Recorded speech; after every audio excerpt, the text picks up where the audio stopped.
O prudente vê o perigo e se esconde, mas o simples passa adiante e sofre as consequências. Provérbios 22:3. Palavra de sabedoria. A sabedoria evita feridas desnecessárias. Deixa eu falar aqui uma coisa para você. Tem feridas que não fazem parte do processo de Deus. Tem feridas na minha vida, na minha existência e na sua, que chegaram por conta da minha falta de prudência. Porque eu decidi sem consultar o Senhor. Porque eu enfrentei quando era para recuar. Porque eu inventei de ir quando não era para ir. Porque eu inventei de falar quando não era para falar. A Bíblia chama isso aqui de imprudência. Sim. E a palavra de Deus está dizendo a mim e a você que o prudente, ele vê o perigo. E o que é que ele faz? Ele evita o perigo. Ele evita o perigo. Ele vê o perigo com cuidado, para não errar. E ele foge do perigo, ele se esconde. Esse se esconder trata de evitar o perigo. Mas o simples ou o tolo ele vai adiante. Ele mete a cara e sofre as consequências. Sabe aquela pessoa que diz assim, eu faço mesmo. Se tiver que pagar o preço, eu pago, mas eu não deixo de falar, eu não engulo sapo. Pronto, a Bíblia chama ele de tolo. De tolo. E eu não quero ser essa tola. E eu tenho certeza que você que está aí ouvindo a Rádio Novas de Paz também não quer ser. O prudente, ele não espera ali o problema explodir para agir, não. Ele enxerga antes, ele se protege e ele toma cuidado. Bora lá na história de José? José era um rapaz cheio da sabedoria de Deus. E ele sabia que tinham feridas que ele podia evitar. Sabe que se José fosse qualquer outro jovem que não tivesse sabedoria, ele simplesmente poderia ter se deitado com a mulher de Potifar, aproveitado ali um pouco daquele momento de prazer da sua juventude, quem sabe também olhado para os bens que aquela mulher poderia lhe proporcionar, não só prazeres carnais, mas também os bens materiais que ela poderia lhe proporcionar. E ele poderia ter aproveitado um pouquinho daquilo tudo com o pensamento assim, eu vou aproveitar minha juventude, depois eu peço perdão a Deus, está tudo certo. Eu não tenho dúvida que com o coração quebrantado, Deus o perdoaria. Mas eu não tenho dúvida também que José enfrentaria problemas muito maiores e feridas desnecessárias na sua alma, na sua vida, e perderia bênçãos e bênçãos, se assim ele decidisse fazer. Mas ali estava José, entendendo que a sabedoria, a prudência faria ele ver os perigos e evitar os perigos. Certa vez a esposa de Potifar chega e tenta aquele menino. Entenda, meu amado, minha amada.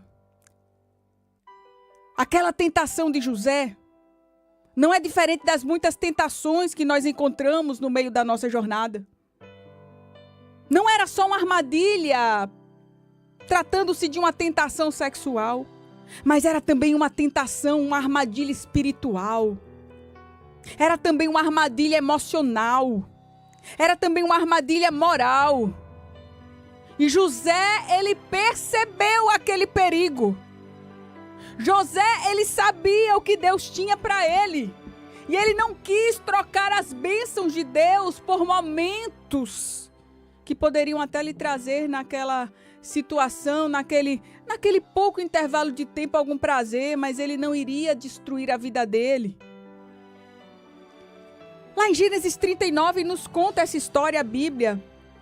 Assim deixou aos cuidados de José, Potifar, tudo o que tinha, e não se preocupava com coisa alguma, exceto com a própria comida. Olha que coisa maravilhosa. Potifar olhou para José e disse, esse menino merece minha confiança.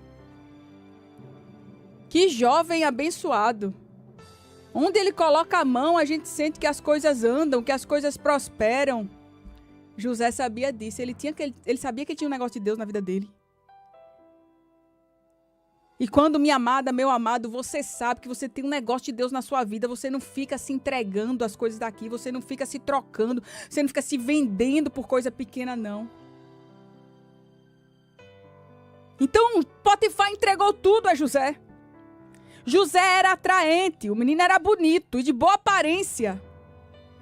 Depois de certo tempo, eu estou lendo a Bíblia em Gênesis 39, a mulher do seu senhor começou a olhar para ele com desejo e o convidou, deite-se comigo. Ele, porém, recusou e lhe disse, o meu senhor deixou tudo aos meus cuidados e não se preocupa com coisa alguma da sua casa.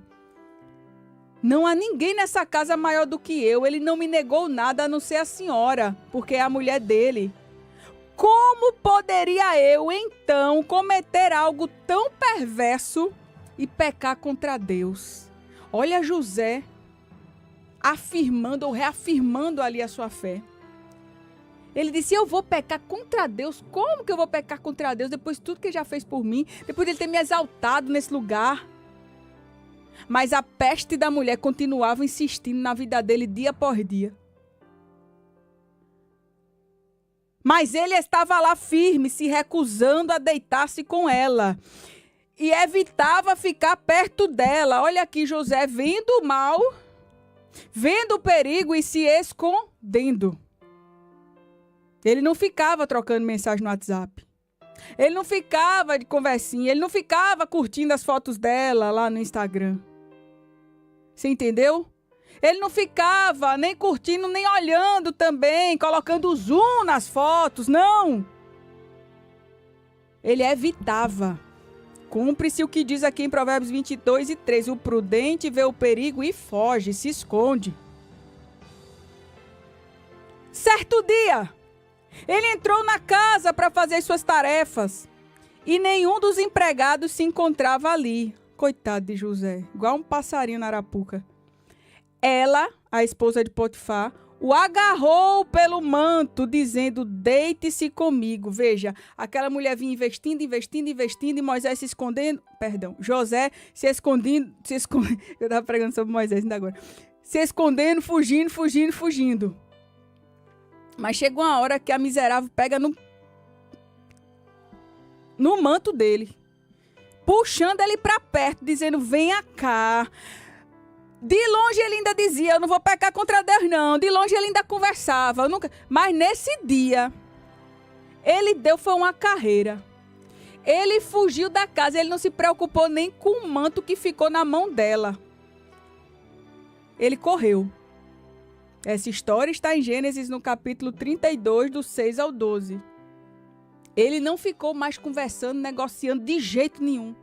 Então veja o que a gente aprende aqui, que o prudente, e Deus quer que você seja esse prudente, ele não fica testando a sua força, não. Ele não fica testando o nível da sua maturidade espiritual, não. O que é que ele faz? Ele foge do perigo. Então, meu amado, minha amada, não fique testando o seu nível de maturidade. Não fique testando a sua força. Não fique flertando com uma coisa que pode te destruir, não. Não fique ali, não permaneça num lugar que você sabe que você pode cair, não.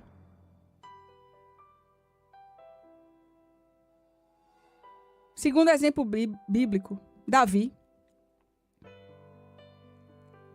2 Samuel 11:1 fala. A palavra de Deus conta que na primavera, na época que os reis costumavam sair para a guerra, Davi enviou Joabe. Mas o que foi que ele fez? Ficou em Jerusalém, descansando. Davi estava onde ele não deveria estar. Era para ele estar na guerra. Os homens dele estavam lá enfrentando a batalha, mas ele escolheu o quê? O conforto, a ociosidade. É pecado descansar? Não, mas é pecado você deixar de fazer a sua parte. Deixar de fazer o que você tem que fazer. É pecado você abandonar o lugar da sua responsabilidade. Da mesma forma que é pecado abandonar o lugar da sua responsabilidade, é pecado também você querer fazer coisas que não são da sua responsabilidade e se sobrecarregar. Nesse caso, o pecado de Davi foi abandonar o lugar dele. Abandonar a responsabilidade dele. Ele deixou de estar no campo de batalha, o coração ficou vazio e ficou preenchido ali com a tentação. tarde, Davi levantou-se do leito e foi passear pelo terraço do palácio. Nada parecia grave aqui. Um passeio, um momento, estava lá Davi, de bucho cheio, tomadinho um banho, descansado porque dormiu muito. O coração em paz, todo mundo na guerra, mas ele estava em paz. Aí o que é que Davi vê? Batseba. Batseba, uma mulher bonita, atraente. Ele poderia ter voltado para o quarto dele. Poderia ter desviado o olhar. Poderia ter encerrado aquele momento perigoso. Mas aí ele vai perguntar quem é, mandou buscar ela, cometeu adultério. E a partir daquele momento a gente sabe que uma série de dores se inicia. Para esconder o adultério, Davi começa a mentir. Não é assim que acontece nos lares? A pessoa erra. Mas não é só o erro do adultério. Depois começa um bocado de mentira. Começa a falta de confiança. Existir o tempo todo. Já coloca a senha onde não era para ter senha. Já começa agora para sustentar uma mentira. Viver uma vida de aparência. Já não dorme mais bem. Já começa a tratar o cônjuge com grosseria. Tudo porque faltou vigilância. Aí, a partir daquilo ali, foi uma sequência de tragédias na vida de Davi. E resumindo aqui essa história, meu amado, minha amada, o perigo ele cresce quando a gente relaxa na vigilância. Tem feridas na nossa vida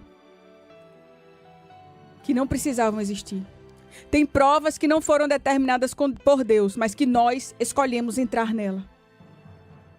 Portas que não abrimos, que nós abrimos, que não deveriam ter sido abertas. Dores que poderiam ser evitadas.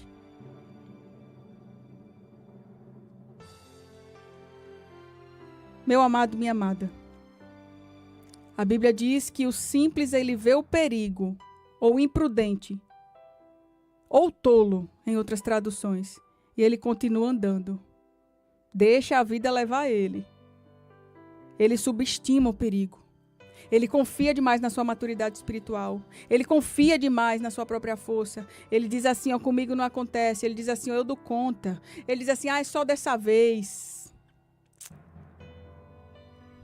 Que essa palavra, ela sirva de alerta. A sabedoria evita feridas desnecessárias. Onde é que a prudência pode te poupar de muitas dores no dia de hoje? Será que você está confiando demais em pessoas que você não deveria confiar? Cuidado com quem você confia. Cuidado para quem você abre o coração. Tem muitas pessoas que você tem aberto o seu coração desnecessariamente. Essas pessoas vão te causar feridas profundas. Então, muito cuidado. Evite feridas desnecessárias. Pare de falar demais. Pare de contar demais coisas da sua vida que não deveriam ser abertas, ser expostas. Por conta da tua fragilidade emocional, por conta da tua carência. Você abre seu coração, você fala demais, guarda para você, conversa com Deus, mas não sai conversando com todo mundo, não. A sabedoria evita feridas desnecessárias. Aí porque você abre seu coração demais, você se fere demais também. Todo mundo sabe tua história, todo mundo sabe tuas dores, todo mundo sabe suas fragilidades, todo mundo sabe as brigas que você teve em casa com seu marido. Todo mundo sabe onde você é fraca. Para com isso. Para com isso. Depois você tá aí querendo colocar a culpa em todo mundo, mas não percebe que a culpada é você e sua língua. Guarda pra você. Quando você coloca uma vida de sabedoria em prática, você evita essas dores. Você vê o perigo. Comece a ver o perigo de estar abrindo tua vida para todo mundo. Assim como José viu o perigo ali de estar se deitando com a mulher do seu patrão. Assim como Davi poderia ter visto o perigo e ter anulado ali aquela história de pecado que se estende por gerações. O clássico, a história do adultério de Davi. Foge do perigo. Foge do perigo. De conversas que você sabe que vão gerar conflito. Ei, tem algumas conversas na tua família que não precisa ser conversada mais, que só vai gerar briga, que só vai gerar dissensão. Pra que entrar nesse assunto de novo?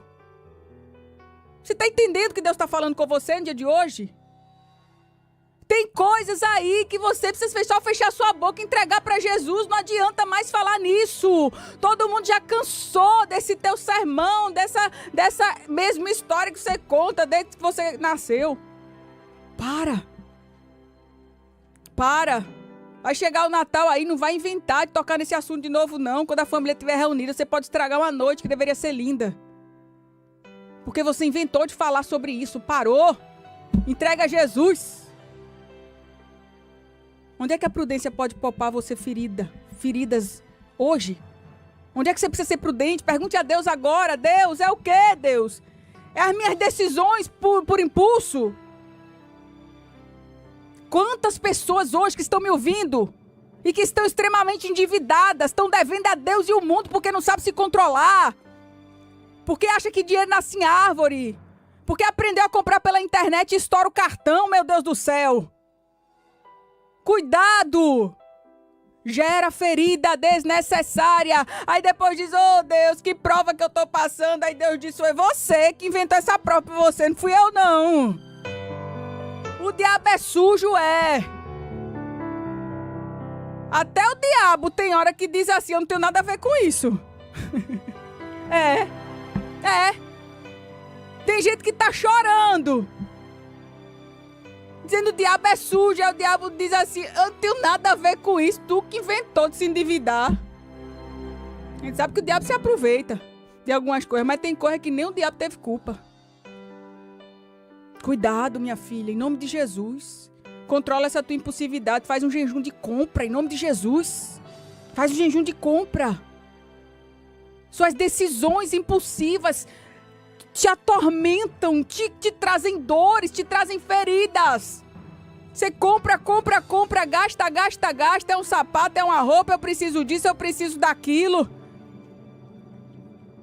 Se vai fazer uma festa pro menino, eu quero fazer a festa igual a de fulano. Sai pedindo dinheiro emprestado a todo mundo. Misericórdia.